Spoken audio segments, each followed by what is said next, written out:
Hello, and welcome to the fourth video in this drawing series. I'm Ingrid an artist and an art teacher, and in this video we are going to explore texture in drawing. As we've already discussed in the previous videos, we've talked about line, value, and space. And in drawing, texture is really fun, and you use a lot of value and line in texture. So let's get started. So I'd like to show you a little slide presentation of texture. We're going to talk about different types of texture, and then I'll show you a video. Let's talk about the elements of art and design and the element of texture. So texture in drawing. What is texture in drawing? Texture in drawing is how things feel, just like regular texture, and how they would feel if you touch them. There are two types of texture in art. There's actual texture, for example, a painting that has really thick paint that you'd feel if you ran your hand over it, or sculpture that is not smooth but rough and bumpy. Actual texture in art.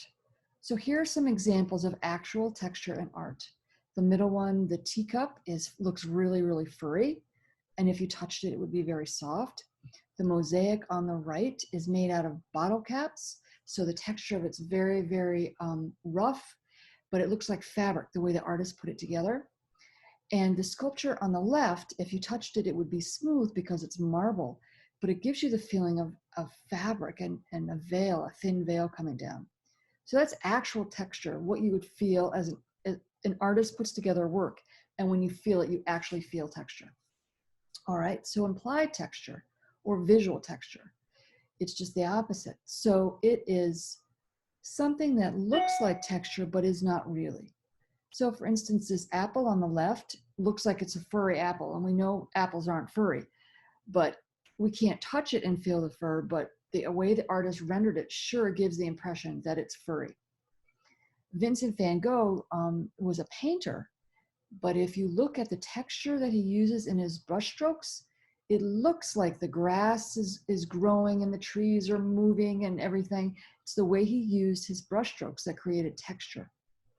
And then finally, the drawing on the right is beautiful folds of fabric, and they look really smooth, but the artist is actually giving you an illusion that it's texture, when in actuality it's not real texture. It's flat like a piece of paper, but it looks three-dimensional.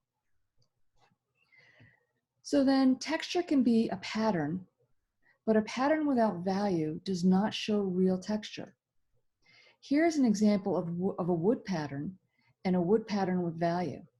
So you notice on the top, the artist has drawn a line drawing of, could be shapes that look like wood or the beginning of a wood drawing. But it doesn't look like wood. It just looks like a line drawing. The bottom, however, started the same way, but the artist added value in order to make it look like it was real. And we've talked about value in the other video. It's the darkness and lightness. Texture is just mark making, pure and simple, and using value. Notice all the areas with light and dark value in these images. Value helps texture to appear like real texture. So let's look at this tree, for example, in the middle. The light sources, I would guess, coming from the right, hitting it here, because I see this dark shadow over here, all right? Now, it's not filled in smoothly. It's filled in with the same mark making that's everywhere in this tree. But you'll notice the artist made it darker. And then as it gives form to this tree as it moves to the light, darkness and light, all right? The same with the iguana, the bottom of it here. This is actually a drawing, even though it looks like a photograph. The bottom of the iguana is light, and then it moves up. You have some darkness here. There's a lot of light, gentle light and dark values that are going on in this iguana. And here on the left are just some neat shapes and designs and patterns. They began as simple patterns, but then the artist added dark and light value to make them a lot more interesting.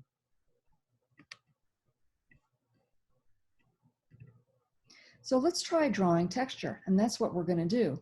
This is kind of a fun worksheet for you to look at of this hand with different textures on it.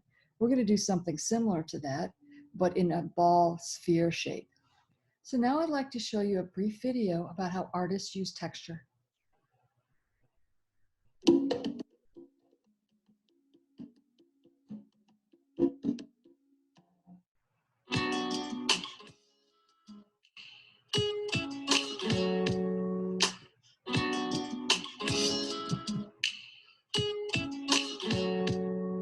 tend to think of art as something just to look at, but a lot of artists make their work to stimulate our other senses.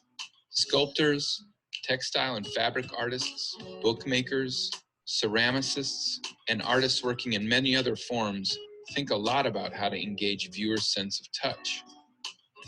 Even when their art is not meant to be touched, artists put a lot of thought and work into creating many different textures. Texture is one of the 7 elements of art, along with line, shape, color, form, value, and space. Texture is the look or feel of a surface. Just like form, texture can be real or implied. If you were to run your hand across this sculpture by Alberto Giacometti, you would feel the hardness of the bronze metal and the roughness of the form that Giacometti created. This is called actual texture. Implied textures are only visual, they can't be felt. For instance, if you could touch the canvas of this self-portrait by Chuck Close, you wouldn't feel the varied textures of skin and hair. You would feel the smoothness of the oil paint. So these textures are implied because we can only see them. There are countless ways that artists create implied textures. How many different kinds of lines do you notice in this painting by Roy DeForest? You have the zigzag lines creating a woman's hair on the left, cross-hatching creating her skin, the blurred, smudged colors coming out of the dog's mouth and the man's mouth in the center. Those are just to name a few kinds of implied textures here.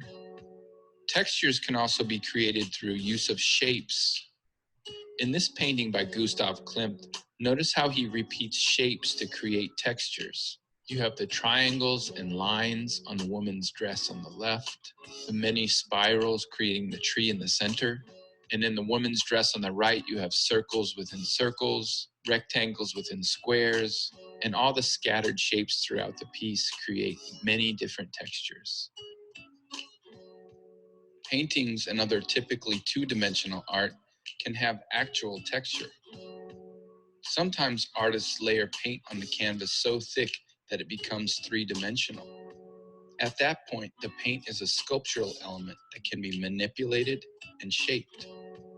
Some artists build up fabrics, textiles, jewelry, and many other objects on the canvas to create additional textures. Artists often feature the natural textures of the materials they use, or textures uniquely created and formed by hand. Whatever the approach, textures are an expressive tool artists use to reinforce their overall messages. The next time you're making a painting, drawing, collage, or sculpture, find a way to incorporate textures that say something relevant and important to you. And there, that was a great little movie or a little video about texture. Now we're going to start making some texture. So these are some spheres that I've already begun to use texture on. I've made my sun here, my light source is coming and hitting them in this direction. This little sun's right over here hitting this one, all right? Then I made sure that one side is light and the other side is dark. And they all have different textures in them.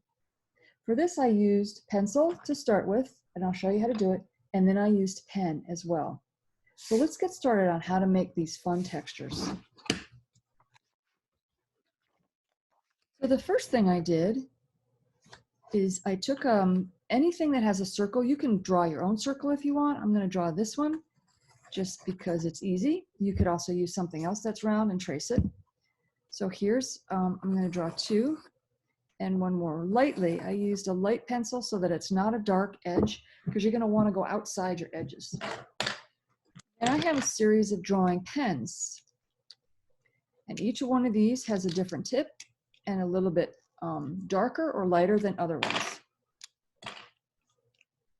See all the tips on these pens? This one's almost like a magic marker, okay? Now one of these I know is darker than the other, so I'm going to use those. Let's find our light source. Let me use a marker so you can see what I'm doing here. Here is, pretend the sun, my light source. It's coming down that way, all right?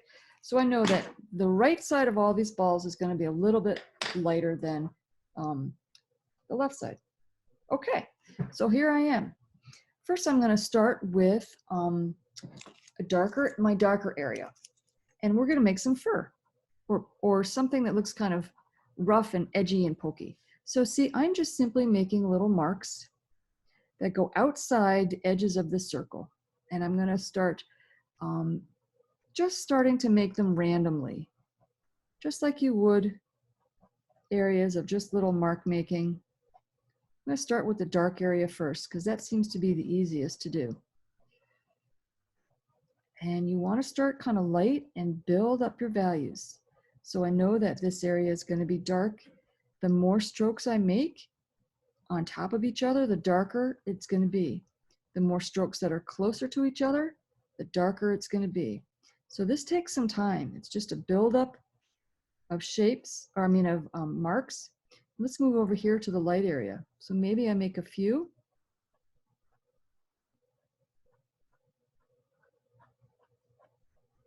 Just really random. That's kind of where I want to be. All right, so now let's go back here and do the darks. Let's get those all set up. So you're just going back and forth.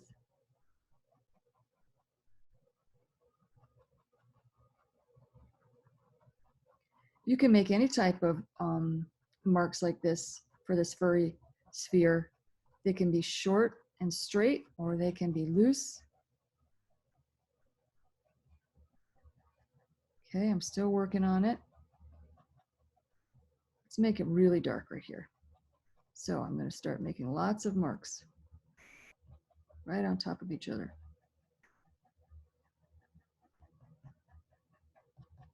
Then we'll move into some medium. Start filling in the rest of the ball.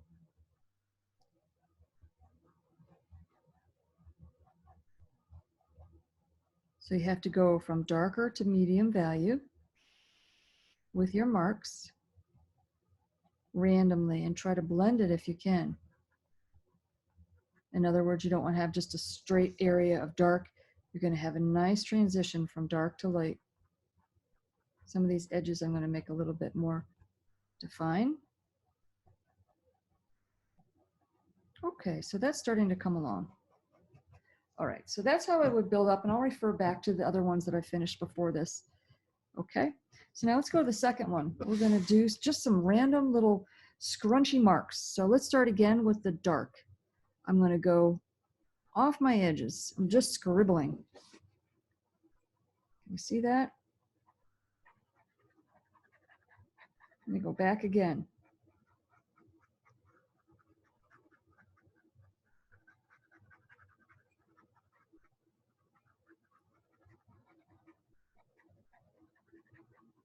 I might make these just a little bit tighter.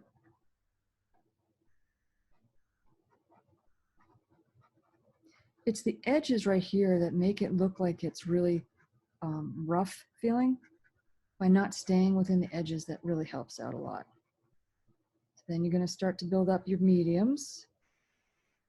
Let's just, for the heck of it, we'll put some random little squigglies here too, just so you show you where the light might be going. And we'll do it again here. I kind of want to go off the edges just a little bit more.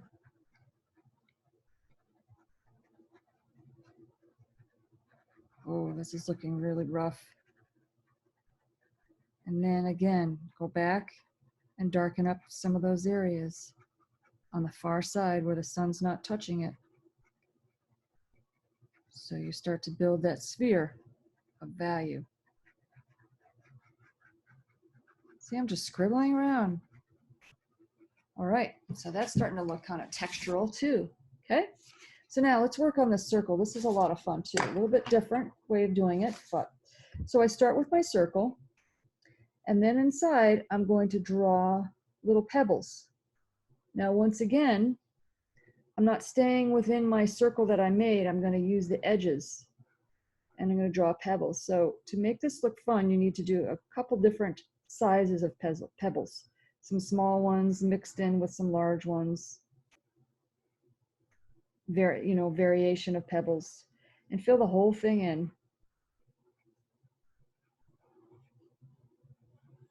again, this is going to be time consuming for this type of drawing, so make sure you got some time to put aside for it, or go back to it, you know, start it working on it and then go back.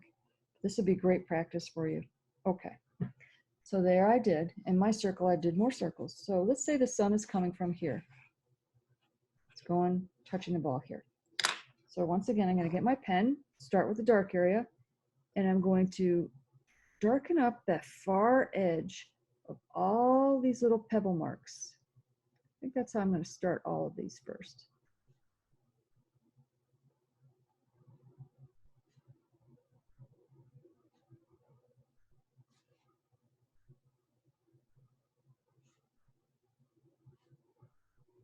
Because I know the light's not hitting this far side of these. Okay. You can make a little bit lighter when it gets closer to the sun. So that was the next step. Okay.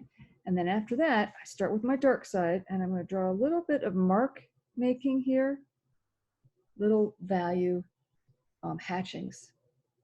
Let's do it again here. So all these dark ones get a good amount of that little value hatching, little lines to make it look like there's shadows on there.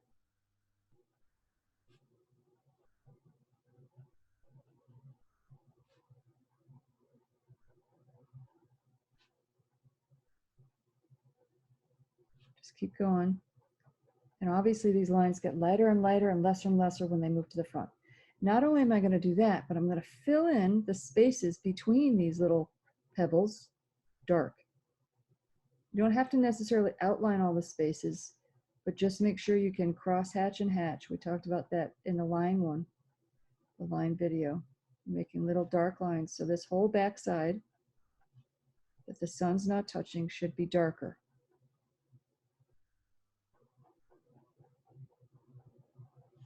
So you can already see it starting to take some form.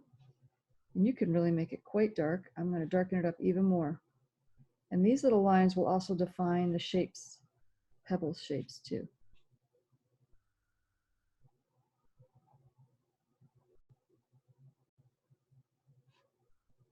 Now, the background of all these pebbles will get lighter and lighter as it goes towards the light. Okay. So you just keep working back and forth. Now I'm going to move forward just a little bit to show you.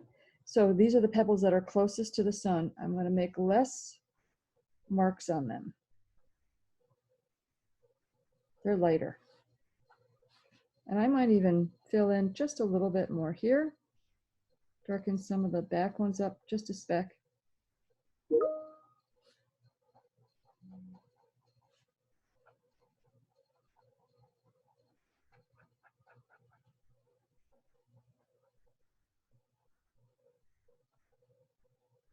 So it's back and forth, back and forth, back and forth doing that. Okay, so by the time you get to the front here, these lines are quite light, the ones behind it.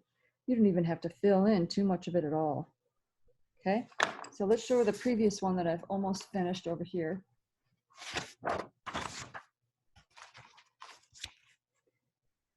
Starting to work on that. Okay, same kind of thing too, the really rough, kind of scribbly one, the furry one, and you could do long strokes if you wanted to make long fur on this one, and then the pebbles, the sphere with the pebbles in it.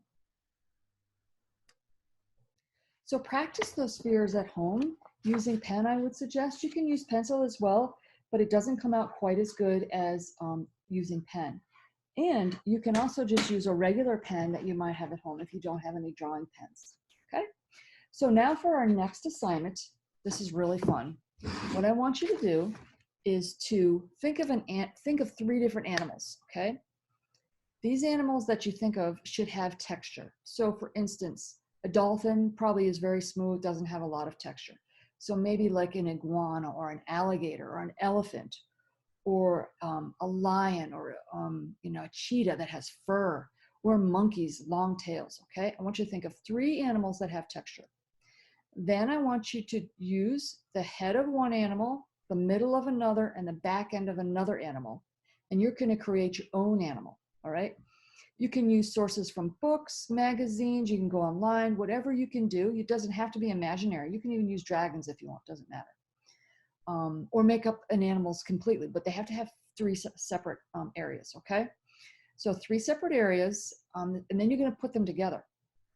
So when you're putting them together, think about how the body parts would connect. So for instance, you have a lion in the front, but you wanted a snake in the middle, and then maybe a monkey in the back. The snake isn't gonna look a little funny. So maybe you wanna put the snake in the back end and the monkey in the middle, right? So you'd use the head of a lion, the middle body part of a monkey, and the tail of a snake, right?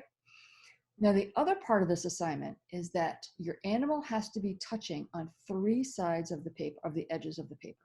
And I'll show you what I mean by that, okay? So I'm gonna point my camera down so you can see some of my students' work and get a better idea of what I'm talking about. All right, so look at this lovely drawing here.